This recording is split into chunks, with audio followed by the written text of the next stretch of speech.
सास का घूंघट पार्ट 4। अब तक हमने देखा कि देविका के ससुराल के आदमी औरतों को घर के अंदर नहीं आने दे रहे हैं। देविका उन्हें पुलिस में जाने की धमकी देती है, जिससे पूरे गांव में अफरा तफरी मच जाती है। तभी गांव का एक आदमी सरपंच को बुलाकर ले आता है। सरपंच उनके घर के बाहर का नज़ारा देखकर कहते हैं, जोगिंदर जी, ये आपके घर की औरतों ने कैसा हंगामा मचा रखा है। आपका घर तो संस्कारों की मिसाल था, लेकिन ये मैं क्या देख रहा हूँ। आपके घर की किसी औरत ने घूंघट नहीं कर रखा। अब सरपंच जी, हमारे घर की औरतों को इस देविका ने बहकाया है। हमने पहले ही इन सबको चेतावनी दी थी कि अगर ये घर से बाहर गई तो हम इन्हें घर में नहीं आने देंगे। अब ये देविका हमें धमकी दे रही है कि पुलिस को बुलाएगी। क्या? पुलिस? इस गांव का बरसों पुराना इतिहास रहा है। इस गांव में कभी पुलिस नहीं आई। गांव के सभी फैसले हमने मिलजुल कर किए हैं। जोगिंदर, तुम्हारे घर का फैसला पंचायत करेगी। सरपंच जी, आपने ठीक कहा। पंचायत दोनों तरफ की बातें सुने और जो भी फैसला पंचायत करेगी वो हमें मंजूर होगा। तो ठीक है, आज दोपहर को सभी गांव की चौपाल पर इकट्ठा होंगे और वहीं तुम्हारे घर का फैसला होगा। सरपंच वहां से चला जाता है। घर के आदमी घर के अंदर जाकर दरवाज़ा बंद कर लेते हैं और घर की औरतें वहीं घर के बाहर पेड़ के नीचे बैठ जाती हैं। तभी विमला कहती है, देविका बहू, तुम्हें भूख लगी होगी ना? नहीं माँ जी, मुझे भूख नहीं लगी, मैं ठीक हूँ। बहू, तेरा बच्चा छोटा है अभी, तुझे भूखा नहीं रहना चाहिए। वीना, सुजाता, जाओ पास में जो पंडित जी का बाग है ना, वहाँ से कुछ फल तोड़ लाओ। वीना और सुजाता पास के बगीचे से खूब सारे फल तोड़ कर ले आती हैं। सभी औरतें फल खाती हैं। तभी देविका कहती है, आप सब घर से बाहर निकली, घूंघट उतार दिया तो इन मर्दों की इज्जत चली गई, लेकिन हम सब घर के बाहर भूखे प्यासे बैठे हैं।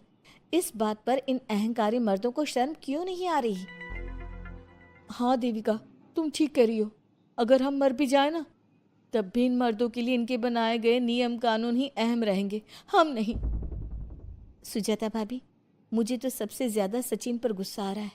उसने मुझसे लव मैरिज की थी, क्या क्या वादे किए थे कि मेरा साथ कभी नहीं छोड़ेगा, और आज उसने मेरा साथ छोड़ दिया।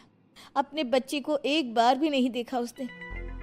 देविका, वो शुरू से ही ना डरपोक रहा है, लेकिन इन सारी बातों को छोड़ो। मुझे तो इस बात की चिंता हो रही है कि पंचायत में न जाने क्या फैसला होगा। पता नहीं वो इंसाफ करेंगे भी या नहीं। वीना दीदी, आपको अभी भी पंचायत से इंसाफ मिलने की उम्मीद है? अगर इस गांव की पंचायत में सच में इंसाफ करने की भावना होती तो सरपंच जी अभी हमें घर के अंदर जाने देते। देखा नहीं कितना जहर उगल कर गए हैं हमारे खिलाफ। तो बहू, अब हम क्या करेंगे? पंचायत तो हमारे खिलाफ ही फैसला सुनाएगी। पहले तो हम अपनी सारी बातें रखेंगे। अगर ये लोग नहीं माने तो आपको वही करना होगा जो मैं कहूँगी। लेकिन एक बात आप याद रखना, किसी भी सूरत में हम झुकेंगे नहीं, क्योंकि हम सही हैं। देविका सभी औरतों को समझा रही थी। तभी वहाँ एक गांव वाला आता है। आप सभी को पंचायत में बुलाया है। उस गांव वाले की बात सुनकर सभी औरतें पंचायत में पहुंचती हैं। वो देखती हैं कि उस पंचायत में सारा गांव इकट्ठा हो गया है। बहुत सारी औरतें लंबे लंबे घूंघट करके वहां आई हुई हैं। तभी पंचायत की कार्यवाही शुरू की गई और घर के आदमियों से पूछा गया कि वो घर की औरतों को घर में क्यों नहीं रखना चाहते। हमारे घर की औरतें ना तो घूंघट उतारती है और ना ही किसी डॉक्टर से इलाज करवाती है, और हमारे मना करने के बाद भी इन सब ने घर से बाहर कदम रखा, हमसे ऊंची आवाज़ में बात की। हमने इन सबको चेतावनी भी दी, लेकिन इन्होंने हमारी बात नहीं सुनी। अब ये सभी औरतें हमारे घर में नहीं रह सकती। अब औरतें अपना पक्ष रखें। ये कानून की किस किताब में लिखा है कि औरतों को घूंघट करना चाहिए? और अगर मेरे ससुराल की औरतें मुझे डॉक्टर के पास ना लेकर जाती तो ना मेरा बच्चा जिंदा बचता और ना ही मैं। लेकिन दाई अम्मा से हम इलाज करवा रहे थे ना।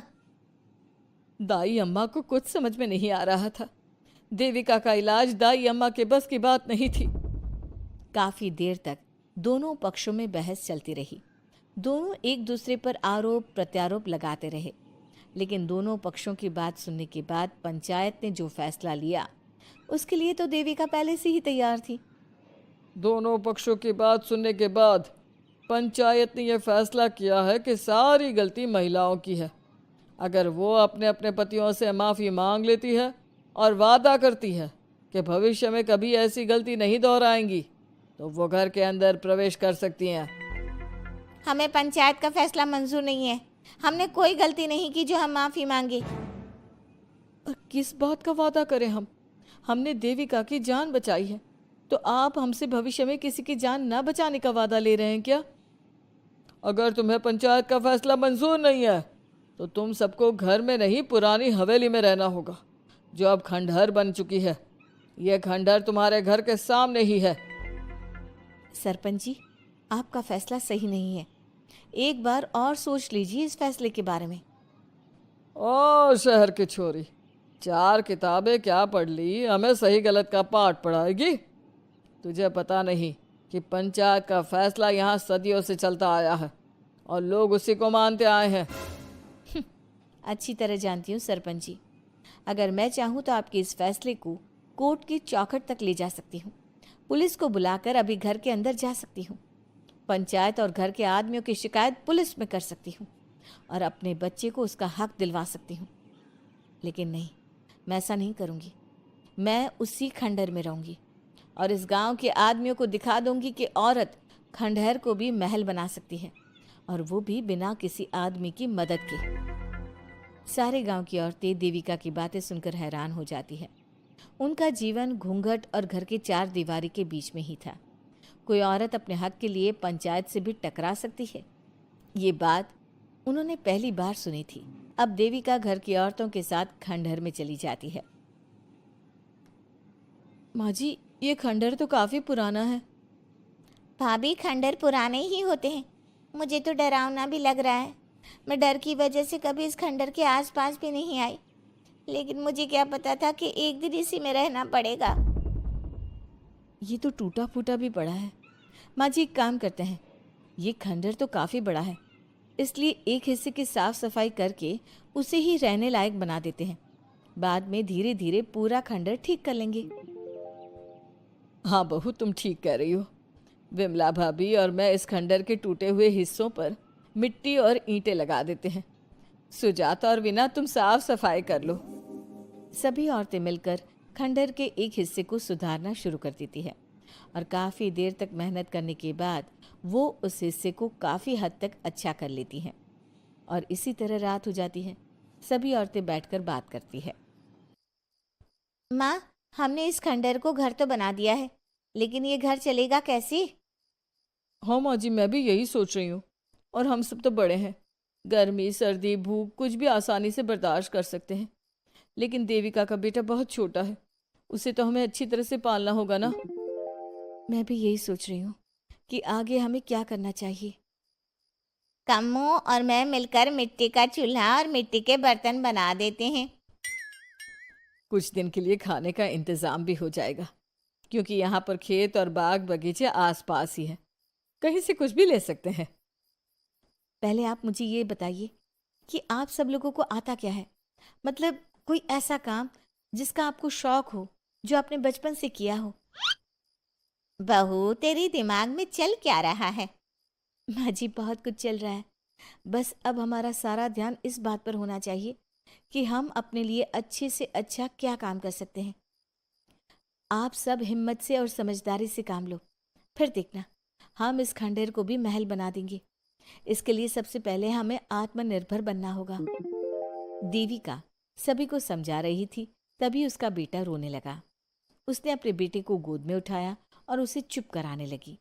अब देविका के सामने सबसे बड़ी चुनौती थी कि वो किस तरह से ससुराल की औरतों को आत्मनिर्भर बनाए और किस तरह से अपना घर चलाए। हमारे प्यारे दर्शकों, अब आप बताइए, देविका और घर की सभी औरतों ने अपने पतियों से माफी ना मांगकर सही किया या गलत? क्या उनका खंडहर में रहने का फैसला सही था? अब देविका को क्या कदम उठाना चाहिए, हमें कमेंट में ज़रूर बताना। हमारी कहानी को लाइक, शेयर और चैनल को सब्सक्राइब करना मत भूलना।